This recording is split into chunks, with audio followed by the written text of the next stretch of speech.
nós tivemos a apresentação de alguns fatores aqui no nosso programa, como, por exemplo, a participação de produtores rurais que estão dando um claro indicativo de redução nas suas áreas de produção de milho. O presidente da ProSoja Brasil, inclusive, participou ao vivo comigo aqui no programa na última semana e orientou os produtores a trabalharem com outras culturas, a reduzirem drasticamente, foi a frase dele, né, a expressão dele, as suas áreas de produção do cereal.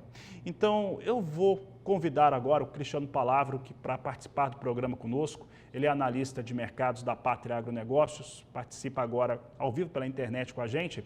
E, Cristiano, antes de falar de soja, vou falar de milho, né? A última estimativa que a Pátria Agronegócios trouxe para a produção total de milho no Brasil era de 110.260.000 toneladas, se eu não estiver enganado, você me corrige se estiver errado esse número, e já mostra uma clara disposição do produtor rural, quando começou a campanha, de reduzir a área de milho. Isso também tem a ver com a janela ideal de cultivo que fugiu para produtores em várias partes do país. Aí a pergunta que eu te faço é o seguinte: como é que fica esse quadro de oferta e demanda do cereal? O Brasil vai exportar menos, vai consumir menos?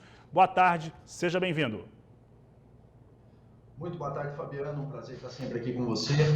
De fato, Fabiano, nós tivemos dois motivos principais que motivam uma redução significativa na área de milho desse segundo ciclo, dessa segunda safra que vai se iniciar agora. Vocês têm que parar de apertar Primeiro, esse botão. nós tivemos preços muito baixos durante uma boa janela ali de planejamento da segunda safra. Os preços só vieram a acelerar na janela entre novembro e dezembro, e até então esses preços baixos, devido à relação custo-benefício, custo-receita, tiravam ali naquele momento o interesse de plantio, e isso já trazia sinais de que poderíamos ter uma safrinha menor, tanto em termos de área como em termos de investimentos. Quando o plantio da soja se desenvolveu, foi um plantio bastante tardio, por mais que algumas áreas estão antecipando o ciclo devido ao calor excessivo, à irregularidade de chuvas, essas áreas onde a antecipação de ciclo está acontecendo são áreas que também foram plantadas no cedo e que já estariam dentro da janela de semeadura. Então, isso não gera um impacto tão grande numa recuperação dessa área plantada. Então, com margens menores e depois uma janela mais apertada, nós visualizamos sim uma redução significativa na área plantada agora de milho. São diversos clientes da Pátria em todo o Brasil e todos esses clientes unanimemente vão ter uma safrinha menor do que no ano passado. São raros os casos em que o produtor vai fazer a mesma área ou até aumentar um pouco a área, e em praticamente todos os casos também a preferência é por sementes e uma adubação, um manejo de média tecnologia, alguns já também com baixa tecnologia. Então, uma área plantada menor e uma possível redução de produtividade devido a esses investimentos menores colocam sim a oferta brasileira bem menor do que a gente teve no ano passado. Os números do ano passado mostraram uma produção superior a 100 milhões de toneladas, somente considerando a segunda safra. Esse ano, nós já tivemos um desincentivo no verão devido aos preços, e para a segunda safra a redução é bastante significativa. O nosso número já está posicionado próximo aí entre 79 e 80 milhões de toneladas, 20 milhões de toneladas a menos do que em 2023. É claro que se produzirmos menos, teremos menos condições de colocar produto no mercado externo. E os próprios preços já mostram isso, né? Quando você olha as ofertas das exportadoras para a segunda safra, em comparação com empresas que atuam no mercado interno, a discrepância é bastante grande. Então, o nosso milho hoje, segunda safra, nos preços de mercado interno, ele é caro para as exportações. Então, nossas estimativas são exportações recuando para casa aí de 30, 33, 35 milhões de toneladas, devido à menor disponibilidade de milho aqui no Brasil. No tocante consumo interno, Fabiano, as notícias são positivas. Espera-se um aumento novamente do consumo total brasileiro, consumo esse que vai superar a casa de 80 milhões de toneladas nesse ano. Então, os estoques lá ao final da safra 23-24, eles serão muito próximos e até possivelmente menores do que os estoques que temos agora na virada de 2023 para 2024. Cristiano, e aí, falando desse contexto, há uma redução de consumo, há uma redução também de exportação, nós tivemos, né, esse consumo, falando do consumo aqui no Brasil, mais propriamente dito, um consumo mais elevado, produção de proteínas teve recordes no último ano. E aí eu te questiono, esse milho internamente aqui no Brasil, para as indústrias brasileiras, ele chega mais caro? Ele vai chegar quanto mais caro, de acordo com a projeção das projeções da Pátria? Fabiano, só uma correção, né? A expectativa para o consumo interno ele é um pouco maior, tá? Aqui em 2023. Realmente a gente tem um alojamento de aves e suínos sendo mantido no país. A gente tem um crescimento novamente no consumo de etanol esperado para esse ano. Então, o consumo interno é um fator de demanda positiva, vamos dizer assim. Realmente a grande expectativa é de queda nas exportações totais e não no consumo interno. Então, a indústria brasileira hoje ela já paga preços superiores ao mercado exportador. Então, nesse momento, o que a gente pode observar é que, com o avançar da colheita da soja e o plantio de milho, e riscos que existem ainda, principalmente na janela de abril, onde diversas previsões de longo prazo já mostram chuvas cortando cedo, chuvas menos volumosas do que na média do mês de abril, isso gera, sem dúvida, uma preocupação.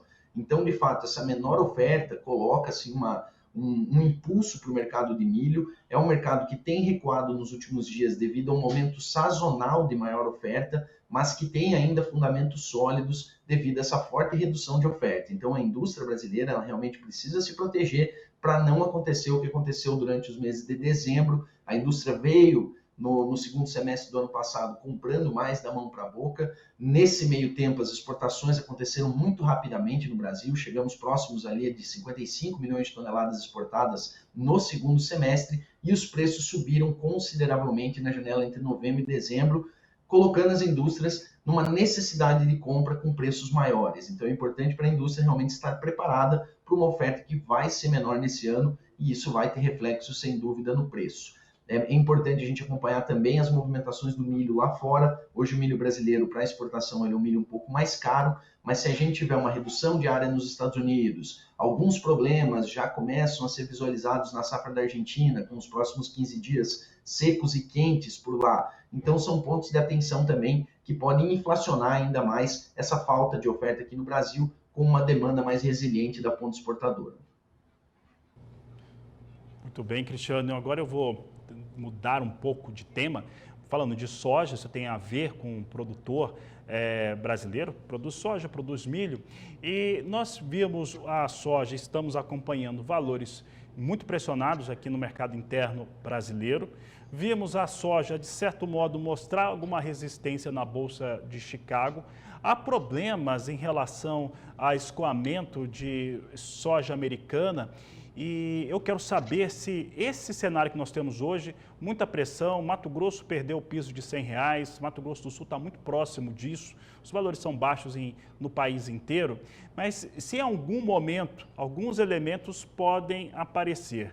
Entre eles, umas estimativas oficiais mais baixas, que é para onde o mercado dos operadores internacionais olham, Conab e Departamento norte-americano.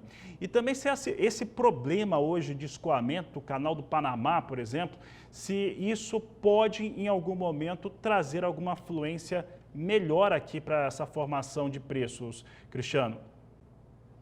Excelente pergunta, Fabiano. Tem muitos fatores atuando no mercado agora. Existe uma pressão muito grande, né, sobre os preços nesse momento, uma pressão essa que chega com o início da colheita, que chega também diante de números oficiais ainda muito altos para a realidade dos campos brasileiros. Então, a gente deve ter retrações ainda bem significativas, principalmente no número do USDA, né, que é o mais observado pelo mercado. Realmente, 157 milhões de toneladas é uma realidade que não é possível para o Brasil nesse ano.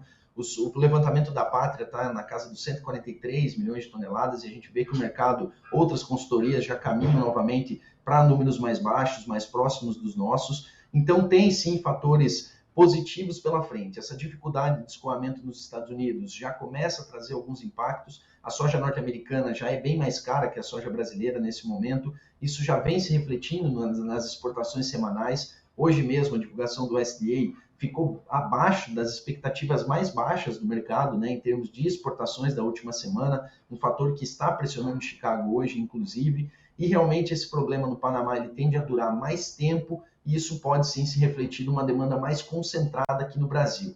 Mas temos que lembrar também que agora é uma entrada de safra, existe uma pressão natural, né, com essa entrada de oferta, produtores brasileiros ainda abaixo de 30% negociado na média nacional, isso coloca uma pressão de venda também para os meses de fevereiro e março, então realmente é um momento ruim do mercado e existem muitas notícias jogando contra os preços nesse momento. Realmente daqui para frente a gente tem pontos de suporte, temos que acompanhar a evolução ou não desse período de estiagem, se ele vai se prolongar um pouco mais na Argentina. Por enquanto não gera grandes preocupações, a safra está bem, muito bem por lá, por assim se dizer. É claro que a Argentina atua muito mais no mercado de derivados do que do grão propriamente dito, mas acaba tendo impactos no mercado. Esperamos sim que com a entrada de um avançar maior da colheita e que esses números oficiais reflitam mais a realidade de campo, há sim uma expectativa de suporte pela soja. Chicago hoje tem encontrado um suporte na casa dos $12 por bushel, tem buscado esses patamares e não tem rompido. Os fundos já estão bastante vendidos, então a gente pode ter uma reversão dessas posições no curto prazo, ajudando numa melhoria nesses preços em Chicago.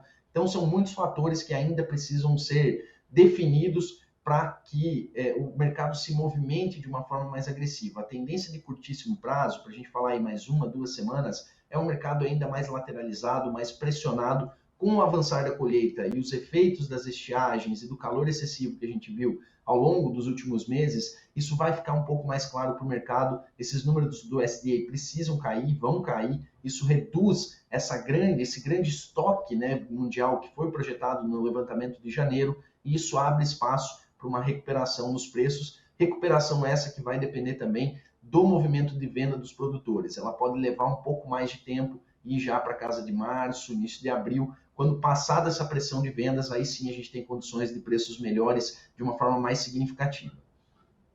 Cristiano, o produtor brasileiro ele tem muita coisa vencendo entre o final de março, mas principalmente no mês de abril, né? Historicamente, existe essa questão.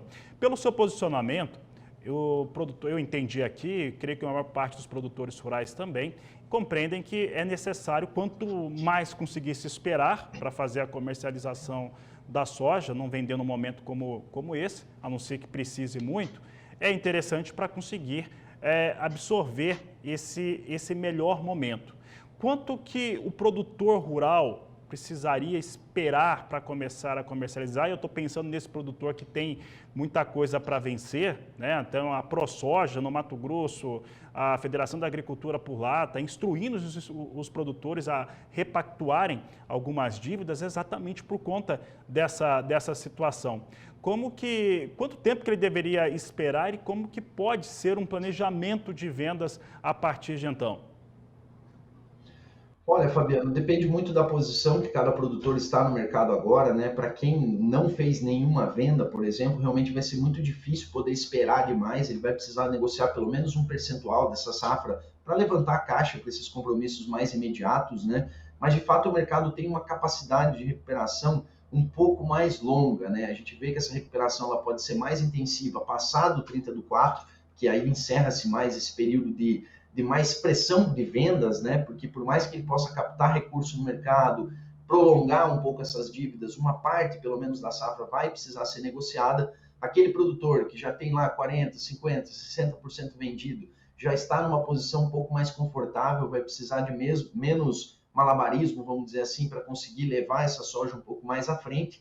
Existem estratégias também para deixar o produtor no mercado, participar de eventuais altas, podendo negociar o grão agora e carregando um papel na bolsa, por exemplo, para ter ali uma participação de alta depois de ter feito já suas vendas do físico. Então, essa recuperação ela fica mais clara quando passado o mês de abril, que é esse momento de mais pressão de vendas. Mas antes disso, a gente pode ter novidade sim. Essa questão logística vai propiciar mais demanda aqui para a soja brasileira. A questão da quebra de safra ainda não está no preço, ainda não está nos levantamentos oficiais. Então, a gente pode ter, sim, surpresas mais curtas e que possam abrir uma janela de oportunidade novamente para o produtor negociar a preços um pouco melhores do que tem agora e diminuir essa necessidade de carrego de soja, prolongamento de dívidas, que realmente vai ser uma realidade para esse ano. O comportamento do produtor daqui para frente ele vai ser decisivo também para essa possibilidade de recuperação. Então, eu diria que uma recuperação mais